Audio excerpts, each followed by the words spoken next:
Y'all, life is not making that much sense right now in terms of the cost of every fucking thing. Tell me why I just had to spend $400 to register my car. Yes, $400 for a piece of paper. I haven't bought any Christmas gifts. Zero. None. Not one. And the way that it's looking, y'all not getting nothing. Y'all ain't getting nothing from me because groceries are too high, car insurance too high, car bills, everything is high. They're going to increase rent. As soon as the lease renews, they're going to increase the rent. So what is this? It's almost like my brain can't really compute this because I'm just imagining like if I was a mom and I had kids and I just had to come pay this shit, bro. Kids need Christmas presents. Now I done spent $400 at the motherfucking DMV and I can't buy my kids no fucking Christmas gifts. Our light's about to get cut off because I had to buy this piece of fucking paper. What the fuck? I'm sorry for using all the F-bombs, but... Welcome back to AI Crystal, where we break down the complex with crystal clarity. If you're new here, don't forget to like, share, and subscribe, and to all our returning subscribers, you're the real MVPs. We appreciate you deeply. Let's kick things off with the grocery aisle where wallets are feeling the pinch in 2025. The cost of living in this country is currently, it is currently unsustainable. And there are people that they know this, but then they'll still look at somebody else that's struggling and then tell them they're not doing good enough. I want you to imagine somebody that makes $75,000 a year. That's a pretty high up wage in terms of like top earners in this country, $75,000 a year. And we're going to go through some things here. This is a person with no debt outside of a car. And please don't hit me with the, you can go buy a car for, shut up, you can't, shut up, stop saying ridiculous things. An entry-level decent car is $30,000. So this person who puts $200 a month into insurance and they pay 5% into their 401k because shut up, people should be able to put money into their retirement. Because if you're not doing it now, you're never going to get to start doing it later. So after those two things come out of their paycheck and their taxes are paid, they bring home $53,850 a year from a $75,000 paycheck. Average rent in my state for a one-bedroom apartment, because an adult should be able to live by themselves, $1,700. That car payment at 6% for an entry-level, very reasonable sedan, nothing fancy, that car payment's $579 a month. Car insurance, $240 or so a month for a lot of vehicles in this day and age. You're a young person, you've got a nice job, but the insurance companies still want to screw you over. Food. You only cook at home. You never, ever go out. You only cook at home and you only eat decent quality food because a human being should be allowed to eat decent quality food. You pay $879 a month for that. You spend $250 a month in gas. You wear and tear on your car $100 a month. $80 for your phone, $80 for your internet, $175 a month for your electricity, $70 for your water, $20 for your cash. You make $75,000 a year, and outside of a car payment, you have zero debt. Do you know how much money you have left over annually at a $75,000 wage? You do nothing. You don't own a Netflix. You don't go out on a date. You don't pay to go to a park. You don't go watch a movie. You do nothing. If you can't find it on the internet for free, you don't get to do it. If you can't cook it at home for your $800, you don't get to do it. You have $3,700 left over annually. That's like $320 a month. And there's going to be, well, that's $300. Shut up. Shut your stupid, contrarian, edgelord mouth. That's not a doctor bill, because God knows just because we have insurance doesn't mean that we don't still pay far out the ass when we go to the doctors. People like to be entertained. They want to date. They want to... There's those of you out there that will tell somebody living like this on $75,000 a year before taxes that they are not doing what they're supposed to do, that they should get a second job, that they should get a side hustle, that they should get a better job. And the fact that you would look at somebody with no debt other than a car and say something like this to them means objectively you're a moron and you live in a fantasy world. This is unsustainable. Y'all, so I just got gas at Chevron and this shit was $6.29 a gallon. Just the other day, I want to say on Monday, it was $5.89. Mind you, this is in Sac. The gas out here is always cheaper than where I live. So, what the fuck is going on? Y'all gonna have to come get us out here, Georgia boy. They don't know how to act. They at these pumps going crazy. That gas done drop. That don't look like it said 225. We ain't seen that in a minute. Y'all gotta get us. We don't know how to act. Come on, New York State, get your shit together. Why the fuck's gas so expensive? I'll show you what I'm paying here if people don't believe me. Can you see that? $3.05. $3.05 for gas. Why are we still paying $3.05 for gas? It should be like $1.99 a gallon. At $3.05, I think it's something to do with the New York State gas taxes, or it's probably Hochul's fault, but whatever it is, the price is way too freaking expensive. Nobody should have to pay over $3 a gallon for gas. They're claiming now that the eggs have dropped too, but I'm going to have to get to the store and see if that's true or not, because last time I was to buy eggs, I think it cost me like $4 a dozen. Hopefully things are turning around. Hopefully things are going to get cheaper soon, but I'm still not happy with these fucking gas prices.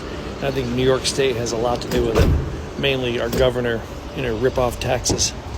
It's pathetic. Tell me why my bill from National Grid is $318 for the month of December. My gas bill. And it was $198. So this is what I ended up paying in January for the December bill for December 2023. So now December 2024, when I look at my gas, is $317. And I just saw some charges on here that I hadn't seen before, like delivery peak, gas supply peak. And I just wanted to call to see if this was like accurate and why the bill is so much more than it was last year. The peak and all that, they started with a new computer system. And I can tell you just give me one moment, I can tell you what the peak and off-peak hours are. But from now, you're probably going to see because starting since November 1st, it's what they consider the winter season, so you're only going to see peak hours. And the peak hours are from 8 a.m. to 9 p.m. daily on Monday through Friday, excluding holidays. But now those are going to be considered peak because it's winter. And then the off-peak hours for when we go back to when it's not winter is from 9 p.m. to 8 a.m. daily, Monday through Friday, all day Saturday, Sunday, and holidays. And that's just when, when people use the gas the most or when they're not using it, the most. That's what the peak and off-peak are. It was like 190 something last year, so it's a significant jump. Let me look at the usage compared to last year. If you look at your October 25th to November 25th bill, on the first page underneath summary of current charges, there's a star, and it reads for gas consumption beginning November 1st. The gas supply charge has changed from 36 therms. 36 cents per therm to 85 cents per therm. And then on the second page, it'll let you know that the delivery charge is now 98 cents and the local distribution adjustment is 67 cents. And those last two are charges that for having the gas meter, but it's the way that the company uses to pay the tax to maintain the pipes and things like that. Okay, gotcha. So it sounds like I used a bit more this year, but it's also just everything is more expensive from National Grid. Yeah. Okay. Yes. Yeah. And just a question about. I've had this talk. Oh, yeah, sorry. The new system, okay. is that going to be ongoing, or is that kind of like a one-time charge that I'm going to be seeing on my December bill? Well, the new system, that off-peak, on-peak, for now, for winter, you're just going to have the peak hour. You'll see just peak charges. And then starting like April or May, I think it is when they consider winter over, and you'll start seeing off-peak and off-peak and peak hours. That helps a lot. Okay, so I thought it was just my bill, but it sounds like I'm probably not the only one dealing with it. Yes, everybody. Yeah, I don't know how many calls I got yesterday saying I just got my bill and I called you after I got over the shock. Oh. Okay. A lot of people are seeing like double, triple, yeah. I can imagine. That's why it took so long to get on the call, because usually I would call and it'd be pretty quick. So, all right, that kind of helps me know what to prepare for next month with the peak charges and everything. So I really appreciate your help. Yep. Yeah. So right now you're just going to be getting charged peak hours because of it being winter, but yeah. And then like April or May, they switch over to like where they'll be charging peak and off peak. Okay, that helps. I appreciate your help. You're welcome. Is there anything else I can assist you with today? Nope, that was all. Okay, and if you do have any other questions or concerns, just give us a call back or check online at nationalgridus.com at the fact section, and you have a great day and Happy New Year. Thank you. Same to you as well. Anybody else in Massachusetts? I think that National Grid is New England in general. You're probably having a shock this week if you're looking at your gas bill and you didn't know about this whole peak charge off peak on peak times. I don't even remember getting an email about this. I might have gotten and just skimmed over it. That's my fault. But I'm putting this video out there for anybody else who was not prepared for that bill 2 weeks after Christmas. On average, prices for basic staples like milk, bread, and eggs have gone up by about 8 to 12% year over year. Why? A mix of factors: global supply chain pressure, climate impacts on farming, and fuel costs driving up transportation fees. Eggs, now averaging around $4.20 per dozen in many U.S. cities. Milk, up to $4 to $4.50 per gallon, depending on region.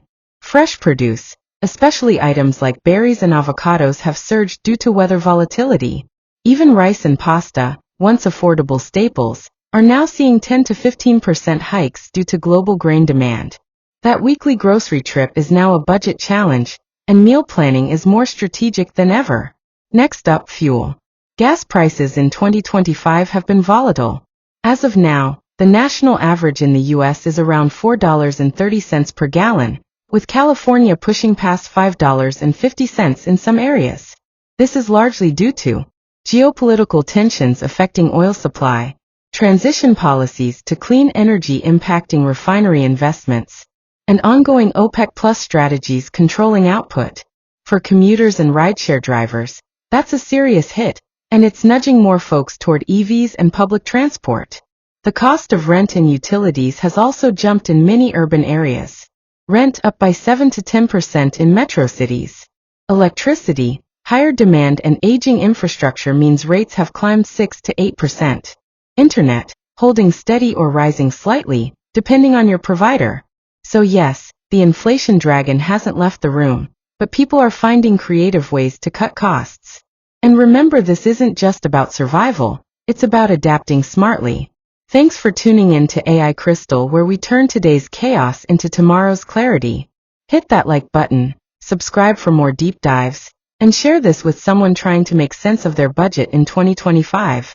Drop a comment. Which part of the rising cost is hitting you the hardest right now? Let's talk below. Stay sharp, stay strong until next time.